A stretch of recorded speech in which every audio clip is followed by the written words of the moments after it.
I linked up Jane Wanjiku to Fred Kithinzi, who's the founder and CEO of Belva Digital, which is a leading performance digital marketing agency.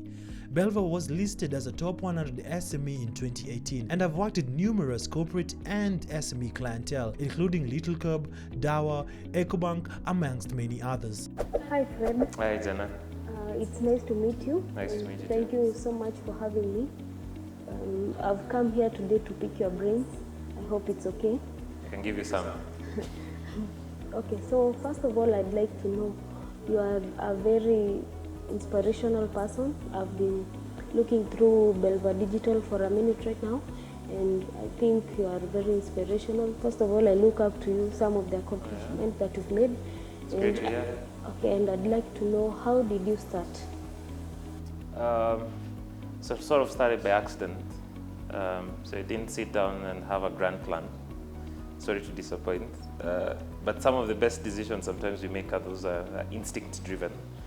I was looking for something where I could, sort of identify myself. As you say, sometimes when you're in your younger years, you want to do something that has impact, meaningful in your life. At that stage, and I was always in love with digital. I got interaction with digital. My first company I worked for gave me a lot of exposure into that. My second company I worked for gave me a lot of exposure in sales. And so I felt I was well equipped to go out there and try and bring something different. Because sometimes you don't want to open another kiosk just because your friend has a kiosk as well, right? So 2013, we went into digital marketing to provide what I call performance-based services. So we look at businesses, what are their challenges, what are they struggling with, and then we define strategies around that and execute tactics that actually deliver on the bottom line. So I'm happy that with 7 years out of that gut instinct, we are now at 7 years next year, and it's been quite a growth so far.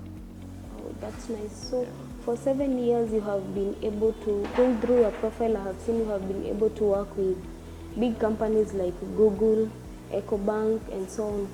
How did you manage to scoop jobs with such big companies? Right.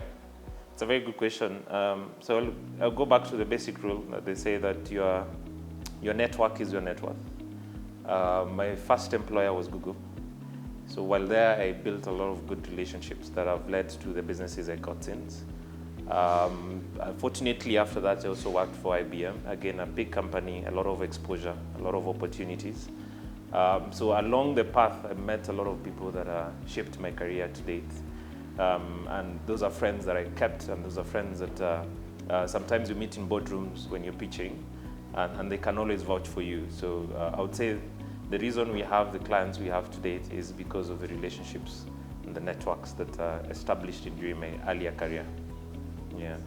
So at what point in the business did you decide that you need a team of employees, and how do you manage to scale them and keep them around? All right. So, I'll go a bit biblical. I think it's the same point where Jesus realized he needed 12 disciples, right?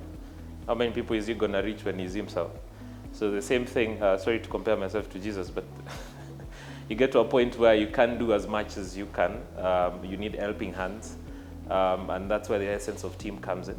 So initially you start, with people who can help you do a bit of heavy lifting here and there. My strength personally is in strategy and sales, business transformation. That's where I sit very comfortably. But of course, some clients will walk in and say they need production, video production. That's not something I do. So you go and either work with partners or you bring people on board that can help you. So I would say the reason why we started hiring and building a team is because we expanded our portfolio, our offering to the clients that required more than I could offer. And also to maintain quality.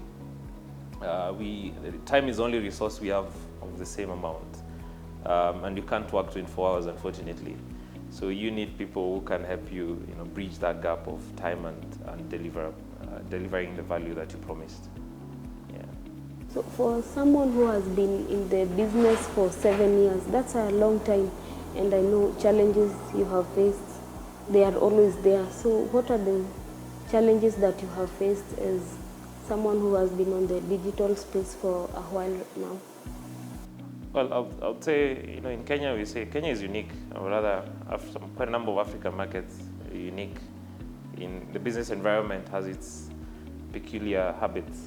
And I'd say the two biggest problems you face is looking for the business and then getting paid for the work you've done, right? So those are the biggest problems that sometimes even in 7 years down the line, we look back and we say, that's something that keeps bugging us.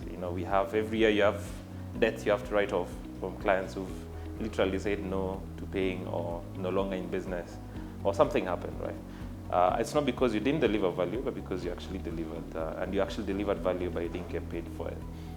The other thing is environment. I think we have this, every 5 years, economy just tanks, with elections. It's a bad cycle because that means that, you get to a point where there's no business. And in maturer markets, that never happens. There's always consistency of business and the environment. I think those are two main things that we've seen. And of course, just to add on, there's always been the liquidity issue, right? SMEs, we've always been looked at very risky by financial institutions, or generally by anyone who has money. So, you're not going to walk into anyone's office or any bank and say, I want 2 million, and you're given that. There's a lot of things you'll be asked for that sometimes as SMEs or smaller businesses, we don't have. So I would say those are some of the challenges that we face, but that's business. So you just have to keep the hurdles, it's like a relay. You just get over those hurdles and then there are smoother faces. So it's promising. Nice. So in the digital world, I know it can be hard for companies to approach another company to do digital for them and all that. So how do you source for clients that you have worked with and those that you look forward to working with? How do you source them? You have to brand position yourself first, right? So I always encourage people, don't start a business today and expect to have 10 clients tomorrow. Spend the first initial months, even a year, building your brand. Who are you? What are you offering differently? And building the brand means also being in the right spaces, attend conferences, attend networking opportunities, meet the right people, introduce yourself. Because B2B is you buy from people, it's unlike buying a phone off the street. Buying business from as you said, business to business often requires the relationship element. So understanding that and being able that you've been able to do a few projects here and there and proven that you can deliver, that helps you to get into the books and get into the spaces and in the consideration phase. Because what you want is when organizations think of digital marketing to consider you, right? So it's that continuous effort of brand building. And I'm sure that's the same reason why you came to us, because you saw there's a brand out there that is doing something and worth having a conversation with. So I would say start with building a brand, and then the other things will become the impact or the results of that. So thank you very much, Fred, for the advice that you have given me. I think I'll stick around maybe the entire day to learn even more from you, because I know that you have a lot. And since I'm someone that is in your field, I'd like to learn even more. So thank you very much. And I look forward to maybe working with you in the near future or somewhere in future. You don't know what the future holds. Absolutely. Thank you, Jenna. I think it's been an eye-opener. Sometimes you say with mentorship, it's actually sharing. It's not knowledge is shared between the mentee and the mentor. So I'm happy you found time, and happy that you've been a fan of us. We look forward to being a part of your journey as well. Thank you. I've just had a very good conversation with Fred from Belva Digital Company, and I look forward to implementing some of the things that I have learned. First, he has given me three important points: product, people, and process. And I'm very psyched to start my process and trusting the process that I'm about to begin. And I look forward to a very bright future. Thank you.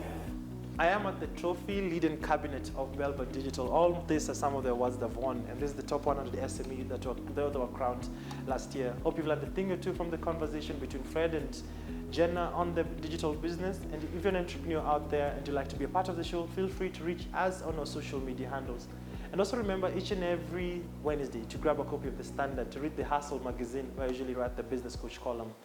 And also check out the Business Coach website, that's businesscoach.co.ke, to learn more about entrepreneurship and business that I usually share through the stories from my experiences. My name is Ian Dennis, and this has been the Business Coach, where we help entrepreneurs better their business. Here are events to look out for. On October 17th, there's an Investment Readiness Master Seminar happening at Meta Nairobi from 10 a.m. to 1 p.m. On October 23rd, there's a Women in Tech event happening at the Nairobi Garage from 2 p.m. to 5 p.m. On October 31st, there's a Changing the World Innovations and Better Life event happening at Macmillan Memorial Library from 4 p.m. to 8:30 p.m. If you like your event mentioned or the Business Coach to be a part of your event, feel free to reach us on our social media handles.